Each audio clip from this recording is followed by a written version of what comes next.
சகோதரிகளே, எல்லாரும் எப்படி இருக்கீங்க? என்னுடைய ஒரு மறக்க முடியாத அனுபவம் என்ன அப்படின்னா, குருத்துவ பயிற்சி காலத்தில் செமினரியில் படித்துக் கொண்டிருக்கும் பொழுது 2 மாதம் இந்த கோடை விடுமுறையில் ஒரு பங்கு அனுபவத்திற்காக அனுப்பி வைக்கப்பட்டேன். அப்பொழுது அந்த பங்கு தந்தை ஒரு நாள் என்னை கூப்பிட்டு அவர் சொன்னார், பிரதர், இந்த மாதிரி ஒரு வீட்டில் ஒரு சாவாயிடுச்சு, அதனால் நான் போய் பூசியமாக வச்சுட்டு வந்துட்டேன், நீங்கள் கல்லறைக்கு போய் அடக்க ஜபம் சொல்லி அடக்கம் செய்துவிட்டு வாருங்கள் அப்படின்னு சொல்லி சொன்னார். நானும் ரொம்ப ஆர்வமாக சரி போகலாம் அப்படின்னு சொல்லிட்டு போனேன். கல்லறைக்கு போனேன். அந்த அம்மாவுடைய உடல் கொண்டு வரப்பட்டது. ஜபமாக சொல்லி முடிச்சாச்சு. வழக்கமாக ஜபமாக சொல்லி முடிச்சோன்னே என்ன நடக்கும்? நகையை கழட்டுகின்ற அந்த சடங்கு. அந்த அம்மாவோட நகைகள், ஒரு பொட்டு தங்கம் கூட நிலத்துக்குள்ளே போயிடக்கூடாது அப்படின்னு சொல்லி கையில் இருக்கிறத கழுத்து, காட்டில் இருக்கிறத கழுத்து, இங்கே பாரு, அந்த பாரு, நல்லா பாருன்னு சொல்லி நகைகள் எல்லாம் கழற்றப்பட்டது. அப்பொழுது அந்த அம்மாவுடைய 2 பெண் குழந்தைகள், மகள்கள் நின்றுட்டு இருக்கிறாங்க. ரொம்ப சோகமாக அழுதுட்டு இருந்தாங்க. வலையில கட்டி மூத்தம்மன் கையில் கொடுக்குறாங்க, செயினை கட்டி இளையம்மன் கையில் கொடுக்குறாங்க. அந்த பெண்களும் அழுது கொண்டு அந்த சோகத்தில் என்ன பண்ணுறாங்க, அதை வாங்கி வாங்கி வச்சுக்கிட்டு அழுதுகிட்டே இருக்கிறாங்க. இதெல்லாம் நான் கல்லைக்கு முன்னாடி பார்த்துட்டே இருக்கேன். இப்படி நகையெல்லாம் வாங்கி முடிச்சதுக்கப்புறம் அந்த தங்கச்சி அழுதுகிட்டே, அக்கா இப்படி அம்மா நம்மளை தனியாக விட்டுட்டு போயிட்டாங்க அக்கா அப்படின்னு சொல்லிட்டு அந்த அக்காவுடைய தோளை மெதுவாக தொடுகிறார். அந்த அக்கா டக்குன்னு மாறி நின்றுட்டு கையை உதறி விட்டுட்டு, உன்னுடைய மூஞ்சிலேயே முழிக்கக்கூடாதுன்னா 16 வருஷமா எங்க அம்மா உடம்பு சரியில்லாம இருந்தும் பார்க்க வராம நான் பாட்டுக்கு இருந்தேன், இப்ப அம்மா போயிட்டாங்க அப்பா போயிட்டாங்கன்னு சொல்லிட்டு திருப்பி சொந்தம் கொண்டாடுறதுக்கு வரியா? என் மூஞ்சில் கூட குளிக்காத, என்னை பார்க்க கூட எனக்கு விருப்பம் இல்லை அப்படின்னு சொல்லி அந்த கல்லறையில ஒரு என்ன சொல்றது, ஒரு கஷ்டமான ஒரு நேரத்துல அந்த ஒரு மரண வீட்டிலையும் அவ்வளவு ஒரு பகை, அவ்வளவு ஒரு வெறுப்பு, அவ்வளவு ஒரு கோபம் தன்னுடைய சொந்த தந்தை மீது. அம்மா இறந்து போயிருக்க அந்த தருவாயில கூட மன்னிக்க மனமில்லாமல் அந்த தந்தை மீது அப்படி ஒரு கோபம். அப்பொழுது என்ன சொல்றதுன்னு எனக்கு தெரியல. அதை நான் அமைதியாக பார்த்துக்கிட்டு திருப்பி வந்துட்டேன். ஆனால் அன்றிலிருந்து நான் பல இடத்திற்கு செல்லும் பொழுதும் பல மக்களோடு பேசும் பொழுதும் உரையாடும் பொழுதும் பார்க்கின்ற ஒரு விஷயம் என்ன அப்படின்னா, எல்லாரும் ஏதாவது ஒரு பகை, ஏதாவது ஒரு வெறுப்பு, ஏதாவது ஒரு மனக்கசப்பு நம்முடைய மனதில் சுமந்து கொண்டே இருக்கிறோம். ஆமாவா இல்லையா? யாராவது ஒருத்தர், எனக்கு என்னுடைய வாழ்க்கையில் இதுவரை எந்த ஒரு மனக்கசப்புமே கிடையாது, யாரு மேலேயுமே கோவப்பட்டதே கிடையாது என்று நம்ம சொல்ல முடியுமா? முடியாது. ஏன் அப்படின்னா எல்லாரும் ஏதாவது ஒரு மனக்கசப்பை நம்மளுடைய மனசுக்குள்ள சுமந்துகிட்டே இருக்கும். அதனாலதான் நம்ம சீராக்களுடைய புத்தகத்தை எடுத்து பார்த்தோம் அப்படின்னா, அதிகாரம் 28 திருவசனங்கள் 20 என்ன சொல்றாங்க அப்படின்னா, அதிகாரம் 28 திருவசனம் 30 வாசிங்க. 27-30 சீராக் 27-30 வாசிங்க. வெகுளி சினம் ஆகிய இரண்டும் எனக்குரியவை, வெறுப்புக்குரியவை, பாவிகள் இவற்றை பற்றிக் கொள்கிறார்கள். வெகுளினா என்ன தெரியுமா? பழிவாங்குகின்ற உணர்வு. நீங்க சொல்ற மாதிரி ஐயோ அவங்க வெகுளின்னு சொல்றீங்களா, அந்த வெகுளி கிடையாது. வெகுளி என்றால் தூய தமிழில் பழிவாங்குகின்ற உணர்வு அப்படின்னு அர்த்தம். ஆக வெகுளி பழிவாங்குகின்ற உணர்வும் சினமும் எதற்குரியவை? வெறுப்புக்குரியவை. ஆனால் பாவிகள் இவற்றை என்ன பண்றாங்கன்னா பற்றி கொள்கிறார்கள், பிடித்துக் கொள்கிறார்கள் அப்படின்னு சொல்லி சீராக்குடைய ஞானம் கூறுகிறது. நம்முடைய மழை பொழிவிலும் சரி, இதை ஆண்டவர் இயேசுவினுடைய எல்லா போதனைகளிலும் சரி, இதை மையக்கருத்தாக வைத்துதான் ஆண்டவர் இயேசு போதிக்கிறார். பாவிகளை மன்னியுங்கள், அவங்கள நீங்க ஏற்றுக்கொள்ளுங்கள் அப்படின்னு சொல்லிதான் ஆண்டவருடைய போதனையும் அமைகிறது. ஆக இந்த சீராக்குடைய ஞான நூலை எடுத்து நம்ம வாசிக்கும் பொழுது, அதிகாரம் 27-28 குறிப்பாக நம்ம வாசிச்சு பார்க்கும் பொழுது ஒரு கண்ணாடி எடுத்து நம்ம மூச்சு முன்னாடி வச்ச மாதிரி இருக்கு. ஏன்னா முக்காவாசி நேரம் நம்ம என்ன பண்றோம் அப்படின்னா, ஏதாவது ஒரு மனஸ்தாபம், ஏதாவது ஒரு பகை, ஏதாவது ஒரு கோபம் நம்முடைய மனதுகளில் இருந்து கொண்டே இருக்கு. நம்ம ஏன் அப்படி பார்க்கணும் அப்படின்னா, ஏதோ பல வருஷத்துக்கு முன்னாடி நடந்திருக்கும், ஒரு வார்த்தை யாரோ சொல்லியிருப்பாங்க, ஏதோ ஒரு செயல் நம்மளுக்கு பிடிக்காம செஞ்சிருப்பாங்க, ஏதோ ஒரு அவமானம் செய்திருக்கலாம். ஆனா அதை நம்ம என்ன பண்றோம், மீண்டும் மீண்டும் மீண்டுமாக நம்முடைய மனதுகளை ஓட்டி பார்த்து என்ன போய் இப்படி சொல்லிட்டானே, இவளை பார்த்து வளர்த்தேனே, என்ன போய் எப்படி பழி வாங்கிட்டாளே, என்னை இப்படி அவமானப்படுத்திட்டானே, இப்படி ஒரு சொல்ல எல்லாருக்கும் முன்னாடியும் சொல்லிட்டானே, என்னுடைய சொந்தக்காரங்களுக்கு முன்னாடி என்னைய அசிங்கப்படுத்திட்டானே, என்னுடைய அப்பா அம்மா முன்னாடி என்னைய இப்படி சொல்லிட்டானே என்று சொல்லி ஒரு சின்ன செயலுக்காக நம்ம என்ன பண்றோம், பகையை நம்முடைய மனதுகளில் வளர்த்து கொண்டே இருக்கிறோம். ஆனா பெரும்பாலும் நம்ம பார்த்தோம் அப்படின்னா யார்கிட்ட இந்த பகையை வளர்க்கிறோம் அப்படின்னா நமக்கு நல்லா தெரிஞ்சவங்க கிட்ட, நம்முடைய சொந்தக்காரங்க கிட்ட, நம்முடைய உறவினர்கள் கிட்ட, நமக்கு நல்ல அறிமுகமாக இருக்கக்கூடிய அந்த மக்களிடம் நம்ம என்ன பண்றோம், இந்த பகையை வைத்துக் கொண்டிருக்கிறோம். ஏன் அப்படின்னா அவர்களோட தான் நமக்கு சண்டை, அவர்கள் மேலதான் நமக்கு மனக்கசப்பு, அவர்களோடு தான் நமக்கு வாக்குவாதங்கள் ஏற்படுகிறது, மன வருத்தங்கள் ஏற்படுகிறது. சரி, அதனால என்ன சொல்லிடலாம், குடும்பத்தோடும் சொந்தக்காரங்களோட மட்டும்தான் நமக்கு கோபம் பிரச்சனை அப்படின்னு சொல்லி முடிச்சிடலாமா? கிடையாது. குடும்பத்துல மட்டும் கிடையாது, சொந்தக்காரங்களுக்கு மத்தியில் மட்டும் கிடையாது, ஊர்களுக்கு இடையில். ஊர்கள் எடுத்துக்கோங்க, எத்தனை ஊர்களுக்கு இடையில் பிரச்சனை அப்படின்னு சொல்லி கத்தி குத்து வரைக்கும் போயிருக்கு. எத்தனை ஊர்கள் இந்த ஊரை தாண்டி அந்த ஊருக்கு போக முடியாமல் இருக்கிறார்கள். எத்தனை ஊர்களில் ஜாதி கலவரங்கள், மத கலவரங்கள் அப்படின்னு சொல்லி பகையோட இருக்கிறாங்க. நான் இந்த ஊருக்காரன், நீ அந்த ஊருக்காரன், இந்த ஊரை பத்தி நீ உனக்கு பேசுறது கூட தகுதி கிடையாது என்று சொல்லி ஊர்கள் கூட பகை உணர்வோடு இருக்கிறது.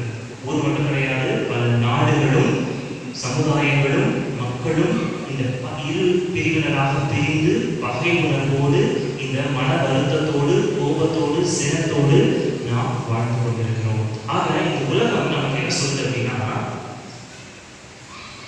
பகையை வச்சுக்கோ, உன்னுடைய மனசுல கோபத்தை வச்சுக்கோ, மறந்துடாத, அவன் செஞ்ச அசிங்கத்தை மறந்துடாத, அவனுக்கு முன்னாடி நல்லா வாழ்ந்து காமி, அவனை பழி வாங்கணும் அப்படின்னா சிறப்பா வாழ்ந்து காமிக்கிறது தான் நம்ம பழி வாங்குறதுக்கான ஒரே வழி என்று சொல்லி இந்த உலகம் இப்படி பழி வாங்க நம்மை அழைக்கின்ற பொழுது, பகையை வளர்க்க அழைக்கின்ற பொழுது இன்றைய நற்செய்தியை நாம் சிந்திக்க அழைக்கப்பட்டோம். இன்னைக்கு நற்செய்தியை நீங்க நல்லா கவனிச்சு பார்த்துருக்கீங்க அப்படின்னா, இன்றைக்கான நற்செய்தி நன்மை செய்யக்கூடிய ஒரு அழைப்பாக இருக்கிறது. இன்றைய நற்செய்தியில நம்ம பார்க்கிறோம், ஆண்டவர் இயேசு சொல்றாரு, ஒருத்தர் கணத்துல அரைஞ்சா, பல கணத்துல அரைஞ்சா இடக்கணத்தை காமியுங்கள். ஒருத்தர் உங்களோடு 1 மைல் தூரம் வர கட்டாயப்படுத்தினாங்க அப்படின்னா அவரோட எத்தனை மைல் தூரம் போங்க, 2 மைல் தான் நடந்து போங்க. யாராவது உங்ககிட்ட கேட்டா கொடுங்க, கடன் கேட்கிறவர்களுக்கு முகம் சுளிக்காதீர்கள் அப்படின்னு சொல்லி நன்மை செய்ய அழைக்கிறார். நீங்க சொல்லலாம், எப்படி நான் நன்மை செய்வது, அவனை பார்த்தாலே எனக்கு பிடிக்க மாட்டேங்குது, அவனுடைய பேரை கேட்டாலே எனக்கு பழசெல்லாம் ஞாபகம் வருது, எப்படி மன்னிப்பது? நம்ம மத்தேயு அதிகாரம் 18 திருவசனங்கள் 21, 22 எடுத்து வாசிச்சு பாருங்க. மத்தேயு 18, 21, 22 அதில் நம்ம பார்க்கிறோம். நானே சொல்லிச்சேன் ஏன் அப்படின்னா, பேதுரு அசையா வந்து ஆண்டவர் இயேசு கிட்ட கொஞ்சம் பெருமையா, ஆண்டவரே, ஒருவர் எனக்கு எதிராக துன்பம் செய்தால், தீமை செய்தால் நான் அவரை எத்தனை வாட்டி மன்னிக்கணும்? அவரே கிடையே சொல்லிடுறாரு, 7 வாட்டி மன்னிக்கவா அப்படின்னு சொல்லிட்டு பெருமையா ஆண்டவர்கிட்ட கேட்கிறாரு. அதற்கு இயேசு சொல்றாரு, பேதுருவே, 7 வாட்டி கிடையாது, 70 முறை 7 தடவை. கணக்கு போட்டு பார்த்தா ஒரு பெரிய நம்பர் வரும். ஆனா அதனுடைய அர்த்தம் என்ன அப்படின்னா, ஒவ்வொரு முறையும் எத்தனை முறை அடுத்தவர்கள் உனக்கு எதிராக தீமை செய்தாலும் ஒவ்வொரு முறையும் திரும்ப திரும்ப திரும்ப திரும்ப திரும்ப திரும்ப திரும்ப நீ மன்னித்துக் கொண்டே இருக்க வேண்டும் அப்படின்னு சொல்லி சொல்றாங்க. இப்ப கேட்கலாம், எப்படி மன்னிக்கிறது? அவன் செஞ்ச துரோகத்தெல்லாம் உங்களுக்கு தெரிஞ்சுச்சுன்னா, சாமி நீங்க மன்னிங்கன்னு சொல்லி இங்க இருந்து பேச மாட்டீங்க. நான் பட்ட அசிங்கம், அவமானம், நான் வடிச்ச கண்ணீர் எனக்கு தான் தெரியும் அப்படின்னு சொல்லி உங்களுடைய மனதுகளில் நீங்கள் நினைக்கலாம். அதற்கு முன்னாடி மன்னிப்புனா என்னன்னு நம்ம பார்ப்போம். இப்போ மன்னிப்புனா என்னன்றதுக்கு முன்னாடி நியாயம்னா என்னன்றதை பார்ப்போம். 2 பேர் பிரிந்திருக்கிறார்கள், ஏதோ ஒரு மனஸ்தாபம், ஏதோ ஒரு சண்டை, 2 பேர் பிரிந்திருக்கிறார்கள். இந்த 2 பேரும் என்ன செய்கிறாங்க அப்படின்னா, இவருடைய பங்கிற்கு இறங்கி வருகிறார், இவர் செய்த தவறை உணர்ந்து மற்றவருடைய பங்கிற்கு அவர் இறங்கி வருகிறார். 2 பேரும் ஒன்னா சேர்றாங்க. ஒரு உதாரணம் சொல்லணும் அப்படின்னா, ஒருத்தர் இன்னொருத்தர்கிட்ட இருந்து ஒரு 100 ரூபாய் திருடுகிறார். திருடின உடனே இன்னொருத்தர் என்ன பண்றாரு, என்கிட்ட இருந்தே திருடுறியான்னு சொல்லி அவரை எல்லாருக்கும் முன்னாடி அடிச்சுக்கிறார். ஆக இந்த பிரிவு இருக்கிறதா, பிளவு இருக்கிறதா? 2 பேர் பிரிஞ்சிருக்காங்க. என்ன சொல்றாங்க, நியாயம் அப்படின்னா, இந்த 100 ரூபாய் திருடினவர் 100 ரூபாயை திருப்பி கொடுக்கிறார். அடிச்சது, நான் உன்னை அடிச்சிருக்க கூடாது, நீ என்னுடைய காசை திருடுறதுனால உன்னை அடிச்சிட்டேன் அப்படின்னு சொல்லி மனம் வருந்தி அவரோடு சமாதானமாக மாறினார். அப்பொழுது 2 பேரும் மீண்டுமாக ஒன்று சேர்ந்தார்கள். அது நியாயம். இப்போ மன்னிப்பு அப்படின்னா 2 பேர் பிரிந்திருக்கிறார்கள். ஒருத்தர் அவருடைய பங்கிற்கு இறங்கி வருகிறார், இன்னொருத்தர் நான் இறங்கி வர மாட்டேன், நீ என்னை மன்னிப்பு கேட்டாலும் நான் உன்னைய மன்னிக்க மாட்டேன் அப்படின்னு சொல்லி பிடிவாதமாக இருக்கிறார். அப்பொழுது இந்த நபர் என்ன பண்றாரு அப்படின்னா, அவருடைய பங்கை செஞ்சது மட்டும் கிடையாம, 100 ரூபாய் கொடுத்தது மட்டும் கிடையாம, நீ கிட்ட மன்னிப்பு கேட்கணும் இல்லையா, இறங்கி வரணும் இல்லையா, அதையும் நானே செய்யறேன். நீ என்னை விட்டு வெகு தூரமாக சென்றாலும் உன்னுடைய பங்கையும் சேர்த்து நானே செய்கிறேன். ஏன் அப்படின்னா, உண்மையில எனக்கு பரிந்து இருக்கிறது, உண்மையில எனக்கு அன்பு இருக்கிறது, உண்மையில எனக்கு அக்கறை இருக்கிறது. அதனால நீ செய்யக்கூடிய அந்த மன்னிப்பையும் நீ செய்யக்கூடிய அந்த பங்கையும் சேர்த்து நான் உனக்கு செய்கிறேன் அப்படின்னு சொல்லி அவருடைய மற்றவருடைய பங்கையும் சேர்த்து செய்கின்ற பொழுது, மற்றவரோடு உறவை சரி செய்ய அவர் முயலுகின்ற பொழுது அது என்னவாகுது? மன்னிப்பாக மாறுகிறது. அன்பான இறைமக்களே, நம்ம இந்த வஞ்சகத்தையும் இந்த பகையையும் கோபத்தையும் நம்முடைய மனதுகளில் பிடித்து வைத்துக் கொண்டே இருக்கிறோம். நம்முடைய மனதுகள் அமைதியை அடையணும், சந்தோஷமா இருக்கணும், நிம்மதியா இருக்கணும் அப்படின்னா ஒரே ஒரு வழிதான். என்ன வழி அது? என்ன வழி அது? மன்னிப்பு. வேற வழியே கிடையாது, ஷார்ட்கட்டே கிடையாது, வேற ரோடே கிடையாது. ஒரு ரோட தோண்டி போட்டா இன்னொரு ரோட போறோம் இல்லையா, அந்த மாதிரியான வழியே கிடையாது. உங்களுடைய மனது அமைதியாக இருக்க வேண்டும், நிம்மதியாக இருக்க வேண்டும் அப்படின்னா அதற்கு காசோ பணமோ வீடோ காரோ பைக்கோ நகையோ தேவை கிடையாது. மாறாக உங்களுடைய மனதுகளில் இருக்கக்கூடிய இந்த பகை, உங்களுடைய மனதுகளில் இருக்கக்கூடிய இந்த கோபம் எப்பொழுது உங்கள் மனதை விட்டு போகிறதோ, எப்பொழுது உங்கள் வீட்டை விட்டு போகிறதோ, எப்பொழுது உங்களுடைய குடும்பத்தை விட்டு போகிறதோ, அப்பொழுதுதான் உங்களுக்கு அமைதி, சமாதானம், மகிழ்ச்சி, மன நிறைவு உங்களுடைய குடும்பங்களையும் உங்களுடைய வாழ்க்கையையும் நிறைக்கும். ஆக சரி, மன்னிப்புனா என்ன தெரிஞ்சிருச்சு. இப்பொழுது நாம் கேட்க வேண்டிய அடுத்த கேள்வி என்ன அப்படின்னா, எதற்காக நான் மன்னிக்க வேண்டும்? ஏன் நான் மன்னிக்கணும்? அவன் மன்னிக்கலாம்ல, நான் மன்னிக்கலாம், அவனும் மன்னிக்கலாம்ல, அவளும் மன்னிக்கலாம்ல. அவதானே என்னை முதல்ல அசிங்கப்படுத்தினா, அவதானே என்னை திட்டுனா, அவதானே என்னை அவமானப்படுத்தினா, இவன் தானே என்னை வந்து அடிச்சான், அவன் மன்னிக்கலாம்ல, இவன் மன்னிக்கலாம்ல என்று சொல்லி நான் சாக்குப்போக்குகள் சொல்லலாம். ஆனால் எதற்காக மன்னிக்க வேண்டும் அப்படின்னு பார்த்தோம் அப்படின்னா, நம்ம என்ன பார்த்தோம்? மன்னிப்பு அப்படின்றது மற்றவர் செய்யக்கூடிய அந்த பங்கையும் நாம் சேர்த்து செய்வதை பார்க்கிறோம். கடவுள் ஒவ்வொரு நிமிடமும் ஒவ்வொரு நொடியும் நமக்காக நம்முடைய பங்கை செய்து கொண்டே இருக்கிறார். ஏன் அப்படின்னா, நம்ம பாவம் செய்து கடவுளை விட்டு பிரிந்திருக்கிறோம். 2 பேர் பிரிஞ்சிருக்கிறாங்களா? கடவுள் மனிதன் பிரிந்திருக்கிறார்கள். இப்பொழுது கடவுளுடைய பங்கு என்ன அப்படின்னா, மனிதனை மன்னிக்க வேண்டும், மன்னிச்சிட்டாரு. மனிதனுடைய பங்கு என்ன? இவ்வளவு அன்பு செய்கின்ற கடவுளை மறந்து பாவம் செய்து நான் வாழ்ந்து கொண்டிருக்கிறேன், எனவே ஆண்டவரே மன்னிச்சிருங்க அப்படின்னு சொல்லி மனிதன் என்ன பண்ணணும்? திரும்பி வரணும். ஆனா கிடையாது. சாக்கு போக்குகள், வன்மங்கள், பகைகள், கோபங்கள் என அனைத்தையும் தன்னுடைய இதயத்தில் வைத்துக் கொண்டு மீண்டும் மீண்டும் மீண்டும் மீண்டுமாக பாவம் செய்து வாழ்ந்து கொண்டிருக்கிறான். இந்த நேரத்துல தான் என்ன பண்றாரு கடவுள்? சரி, உன்னுடைய பங்கை செய்யல, அதனால உன்னுடைய பங்கையும் சேர்த்து நானே செய்கிறேன் அப்படின்னு சொல்லிட்டு தன்னுடைய ஒரே மகனை உலகிற்கு அனுப்புகிறார். உலகிற்கு அனுப்புவது மட்டும் கிடையாம, எவ்வளவு ஒரு கொடூரமான சாபை அவருக்கு மனிதன் கொடுக்க முடியுமோ அவ்வளவு ஒரு கொடூரமான ஒரு சாபை அந்த இறைமகன் ஏற்று, இயேசு நமக்காக ஏற்று தந்தையிடம் மன்னிப்பு கேட்டு நம்முடைய பாவங்களுக்காக நம்ம சாக வேண்டிய சாபை, நம்ம அனுபவிக்க வேண்டிய அந்த வேதனையை, நம்ம அனுபவிக்க வேண்டிய அந்த தவறை, அந்த பனிஷ்மெண்ட் சொல்லக்கூடிய அந்த தவறை அவர் ஏற்றுக்கொண்டு நம்மை இறைவனோடு ஒப்புரவாகிறார். ஆக கடவுள் ஒவ்வொரு நொடியும் நம்முடைய பங்கை செய்து வருகிறார். ஆகவே அன்பான இறைமக்களே, இன்று நமக்கு கடவுள் கொடுக்கக்கூடிய அழைப்பு என்ன அப்படின்னா, அன்பான மகனே மகளே, உன்னுடைய பங்கை செய். நம்முடைய பங்கு என்னது?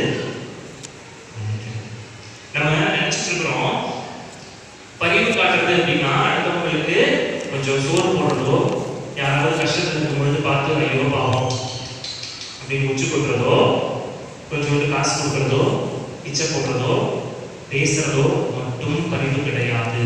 அது மட்டும் அடுத்தவர்களுக்கு நீங்கள் செய்யக்கூடிய நன்மைகள் கிடையாது. எப்பொழுது மனதார மற்றவர்களை மன்னிக்கிறீர்களோ, எப்பொழுது அடுத்தவர்கள் உங்களுக்கு தீமை செய்தாலும் அவர்களுக்கு நீங்கள் நன்மை செய்து விடுகிறீர்களோ, அப்பொழுதுதான் அது உண்மையான பரிவாக, உண்மையான நன்மையாக மாறுகிறது. ஏன்னா காசு போடுறதோ, சோறு போடுறதோ, சிரிக்கிறதோ அப்படின்னு சொல்றதோ யாருனாலும் பண்ணலாம். ஆனால் மன்னிக்கக்கூடியவர்கள் யார் அப்படின்னா கடவுளுடைய உண்மையான குழந்தைகள் மட்டும்தான் மன்னிக்க முடியும். தைரியம் இருக்கின்ற அந்த மக்கள் மட்டும்தான் மன்னிக்க முடியும். ஆகவே இந்த மன்னிக்கிறது அப்படின்றது கொஞ்சம் கஷ்டம்தான். ஏன்னா சில வடுக்கள் நம்மளுடைய மனசுல போய் பதிஞ்சிருச்சு. ஒரு சிலருடைய முகத்தை பார்த்தா அப்படின்னா பல நினைவுகள் நம்முடைய ஞாபகத்துக்கு வரும். ஒரு பெயர் கேட்டுட்டா பல விஷயங்கள் நம்முடைய மனசுல ஓடும். ஒரு இடத்துக்கு போனோம் அப்படின்னா நம்ம பட்ட அசிங்கமும் அவமானமும் நம்முடைய கண்ணுக்கு முன்னாடி வரும் இல்லையா? ஆக இப்படிப்பட்ட மனிதர்களை, இப்படிப்பட்ட சூழ்நிலைகளை, இப்படிப்பட்ட வடுக்களை எப்படி மன்னிப்பது? ஏன் மன்னிப்பது? அதற்கு தான் சீராக் 28:2 வாசிங்க. சீராக் 28:2.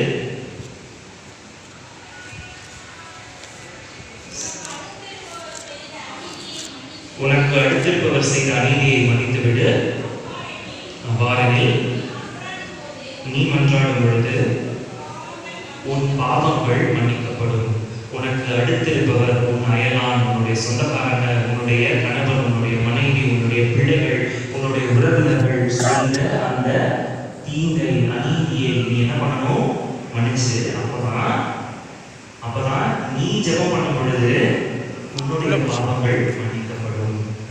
நம்ம டெய்லி ஒரு ஜெபம் சொல்றோம்ல, கர்த்தர் கற்பித்த ஜெபம், இயேசு கற்பித்த ஜெபம் அப்படின்னு சொல்லி உருக்கமா சொல்றோம். என்ன ஜெபம் சொல்றோம்? விண்ணுலகில் தந்தை அப்படின்னு ஆரம்பிச்சு அப்படியே போயிட்டே இருக்கும்போது நம்ம என்ன சொல்றோம்? எங்களுக்கு எதிராக குற்றம் செய்தவர்களை நாங்கள் மன்னிப்பது போல எங்கள் குற்றங்களை மன்னிப்பது. இன்னொரு சொல்லுங்க, எங்களுக்கு எதிராக குற்றம் செய்தவர்களை நாங்கள் மன்னிப்பது போல எங்கள் குற்றங்களை மன்னிக்கிறோம். நம்ம என்ன தெரியுமா ஜெபம் பண்றோம்? ஆண்டவர் கிட்ட ஒரு கண்டிஷன் வைக்கிறோம். என்ன கண்டிஷன் அப்படின்னா, ஆண்டவரே என்னுடைய குற்றத்தை நீங்க மன்னிங்க. ஆனா எந்த அளவுக்கு மன்னிக்கணும்னா, நான் அடுத்தவங்களுடைய குற்றத்தை எவ்வளவு மன்னிக்கிறேனோ அந்த அளவுக்கு மன்னிக்கிறேன். இப்ப சொல்லுங்க, அவ பண்றா, அவ என்னை அவமானம் பண்ணிக்கிறா, அவளை போய் நான் எதுக்கு மன்னிக்கணும் அப்படின்னு சொல்லி நீங்க நினைச்சுக்கிட்டு என்னுடைய குற்றத்தை மன்னிக்கிறது மாதிரி, நான் அடுத்தவங்களுடைய குற்றத்தை மன்னிக்கிற மாதிரி என்னுடைய குற்றத்தை மன்னிங்கள் ஆண்டவரே சொன்னா நீங்க என்ன சொல்றீங்க? ஆண்டவரே நான் அவன் பண்ணதை மன்னிக்க மாட்டேன், இவ பண்ணதை மன்னிக்க மாட்டேன், அதனால என்னுடைய பாவங்களையும் என்னுடைய குற்றங்களையும் மன்னிக்காதீங்க. ஆக நம்ம டெய்லி ஜெபம் பண்றது என்னது? ஆண்டவரே என்னுடைய பாவத்தை மன்னிச்சிடாதீங்க, ஆண்டவரே என்னுடைய குற்றத்தை மன்னிச்சிடாதீங்க. ஏன் அப்படின்னா நான் அடுத்தவங்க செய்ததை மன்னிக்க மாட்டேன், நான் அடுத்தவங்க செஞ்சதை மறக்க மாட்டேன். இதுதான் நம்முடைய ஜெபமாக இருக்கிறது. அன்பான இறைமக்களே, கடவுள் நம்மை ஒவ்வொரு முறையும் மன்னித்து மன்னித்து மன்னித்து மன்னித்து வாழ்ந்து கொண்டே இருக்கிறார். ஏன் அப்படின்னா நம்ம இந்நாள் வரைக்கும் யாராவது ஒரு மன்னிப்பை நாம் அனுபவித்திருக்கலாம் இருக்கிறோம். நம்முடைய அம்மா அப்பா நம்ம மன்னிச்சிருக்கலாம், நம்முடைய கணவன் மனைவி நம்மை மன்னித்திருக்கலாம், நம்முடைய ஆசிரியர்கள் மன்னித்திருக்கலாம். ஆக பல பேருடைய மன்னிப்பை நாம எதிர்பார்க்கும் பொழுது நம்முடைய மன்னிப்பு மற்றவர்களுக்கும் நமக்கும் அவசியமாக இருக்கு. பல பேருடைய அந்த புரிதலை நம்ம எதிர்பார்க்கிறோம். நம்ம ஏதாவது ஒரு தப்பு பண்றோம் அப்படின்னா நம்ம ஒரு விளக்கத்தை வச்சிருக்கோம், இல்ல ஒரு காரணத்தை வச்சிருக்கோம். என்னுடைய சூழ்நிலை அப்படி இருந்துச்சு, அதனால பண்ணிட்டேன். அவ எனக்கு இப்படி குற்றம் பண்ணாதனால நான் திருப்பி தப்பு பண்ணிட்டேன். அவர் எனக்கு இப்படி சொன்னாரு, அதனால நான் செஞ்சுட்டேன், தெரியாம பண்ணிட்டேன் என்று சொல்லி நம்ம செய்கின்ற தவறுக்கு சின்னதா இருந்தாலும் சரி, பெருசா இருந்தாலும் சரி, பாலை நம்ம ஸ்டவ்ல வச்சு ஆஃப் பண்ண மறந்துட்டாலும் சரி, ஒரு கொலை பண்ணாலும் சரி, நம்ம என்ன வச்சிருக்கிறோம்? நம்ம செஞ்சா அதுக்கு ஒரு காரணம் இருக்கிறது, அதற்கு ஒரு விளக்கம் இருக்கிறது.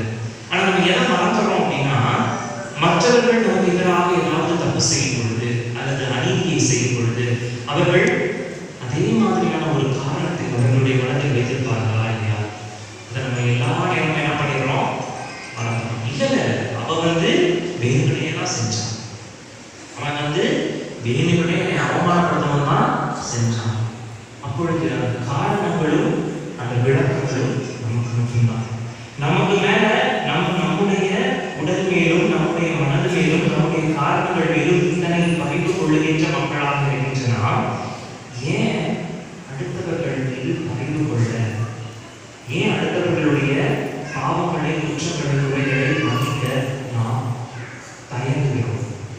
ஏன் அப்படின்னா நம்முடைய இதயத்தில் இருக்கக்கூடிய இந்த பகை, இந்த கோபம் நம்மை அன்பு செய்ய மன்னிக்க தடையாக இருக்கிறது. எப்பொழுது உங்களுடைய மனது இந்த கோபத்தை விட்டு விடுகிறதோ, இந்த பாவத்தை விட்டு விடுகிறதோ, எப்பொழுது உங்களுடைய மனம் சுத்தமாக மாறுகிறதோ அப்பொழுதுதான் உங்களால் மன்னிக்க முடியும்.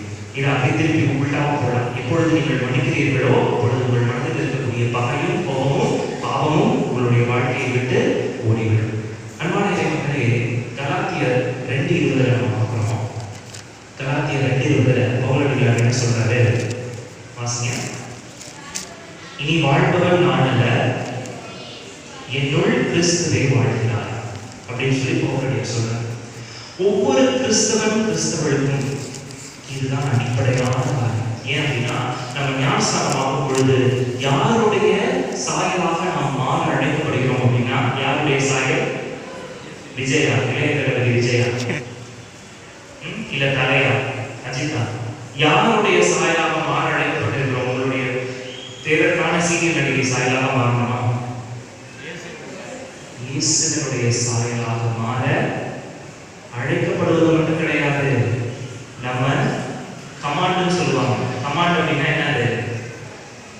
கட்டளை.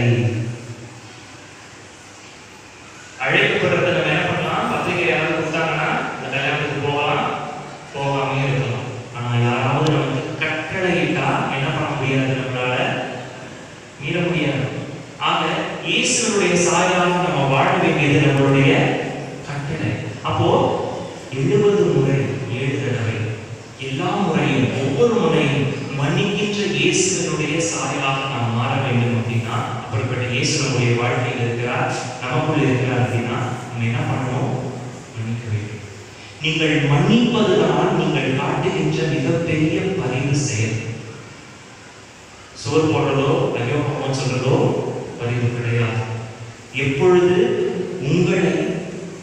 அடுத்தவர்களை உங்களுடைய பார்வையில் இருந்து பார்க்கிறீங்களோ, எப்படி நான் தப்பு பண்றேன், நான் கஷ்டப்படுறேன், எப்படி நான் ஒரு காரணத்தை வச்சிருக்கிறேன் அப்படின்னு நீங்க நினைக்கிறீங்களோ, அதே மாதிரி அடுத்தவரும் ஏதோ ஒரு வாட்டி தப்பு பண்ணிட்டாங்க, ஏதோ ஒரு வாட்டி பாவம் பண்ணாங்க, ஏதோ ஒரு வாட்டி என்னை அவமானப்படுத்திட்டாங்க என்று சொல்லி மற்றவர்களுடைய பார்வையை நீங்க எப்படி பார்க்கிறீர்களோ அப்போதுதான் உங்களுடைய மனது மன்னிப்பதற்கு தைரியத்தை பெறுகிறது. மன்னிக்கிறதுக்கு கோழத்தனம் கிடையாது, மன்னிக்கிறது அசிங்கம் கிடையாது, மன்னிக்கிறது ஒரு சின்ன ஒரு செயல் கிடையாது. மாறாக மன்னிப்பதற்கு பெரும் தைரியம் தேவை, பெரும் அன்பு தேவை.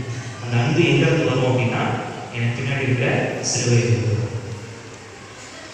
எப்பொழுதெல்லாம் சிலுவையை பார்க்குறீங்களோ அப்பொழுது இதை மட்டும் ஞாபகம் வச்சுக்கோங்க.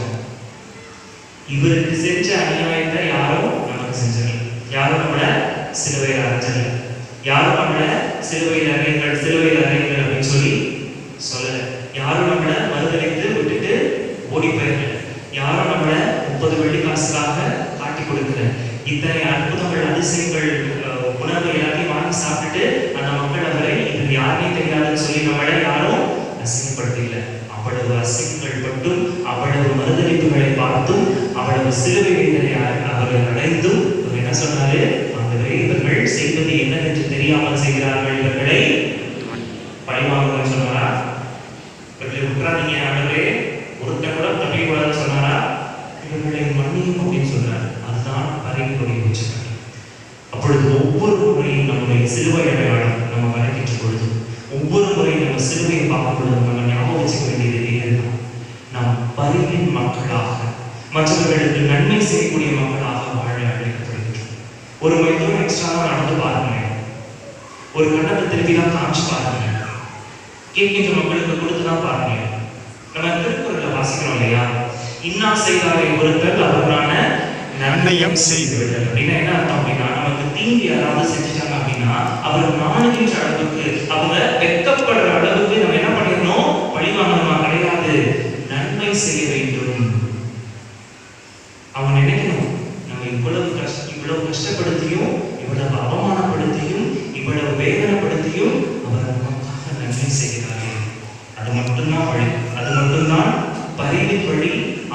இயேசு காட்டுகின்ற அன்பின் வழி.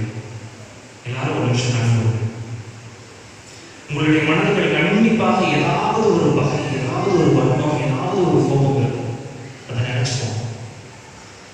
அன்பான ஆண்டவரே, என்னுடைய மனதில் தானாக இந்த கோபத்தை வச்சிருக்கிறாங்க. என்னுடைய சொந்தக்காரர்களுக்கு எதிராக, என்னுடைய பெற்றோர்களுக்கு எதிராக, எனக்கு அறிமுகமானவர்களுக்கு எதிராக இந்த கோபத்தையும் இந்த வன்மத்தையும் இந்த பகையையும் வைத்துக் கொண்டிருக்கிறேன். மன்னிக்கணும் அப்படின்னு நினைச்சாலே எனக்கு வலி வேதனையுமாக இருக்கு. எப்படி மன்னிப்பது என்று தெரியாமல் இருக்கிறேன். ஆண்டவரே, இந்த நொடி, இந்த திருவிழா சமயத்தில், இந்த திருப்பதி சமயத்தில் உம்முடைய சிலுவையை நோக்கி எனக்கு தைரியத்தை தார். ஆண்டவரே, உம்முடைய பாடுகளை தியானிக்கின்ற எனக்கு தைரியத்தை தார். ஆண்டவரே, உம்மை உடலாக உணவாக உட்கொள்கின்ற எனக்கு இந்த மன்னிக்கின்ற மனதை தாருங்கள். ஆண்டவரே, இத்தனை நாட்களாக இந்த பகையை வைத்துக் கொண்டு என்னுடைய சந்தோஷத்தை இழந்தது போதும். இத்தனை நாட்களாக இந்த கோபத்தை வைத்துக் கொண்டு என்னுடைய சந்தோஷமான மகிழ்வான தருணங்களை நான் மறந்தது போதும். இங்கேயும் என்னுடைய வாழ்க்கையில் மகிழ்ச்சியும் சந்தோஷமும் சமாதானமும் நிறைய இந்த பகையை மறக்க எனக்கு தைரியத்தார். பரிவினுடைய உச்சி, பரிவினுடைய உச்சம் மன்னிப்பு என்பது என்னுடைய மனதில் இருந்த பகையை ஆண்டவரே, கஷ்டமானது ஆனாலும் மன்னிக்க நான் முயற்சி செய்கின்றேன். என்னோடு இருந்து என்னுடைய வாழ்க்கையை நீரே உற்ற நண்பனாக, உற்ற துணையாக இருந்து வழிநடத்தும்படியாக உண்மை வேண்டுகிறேன்.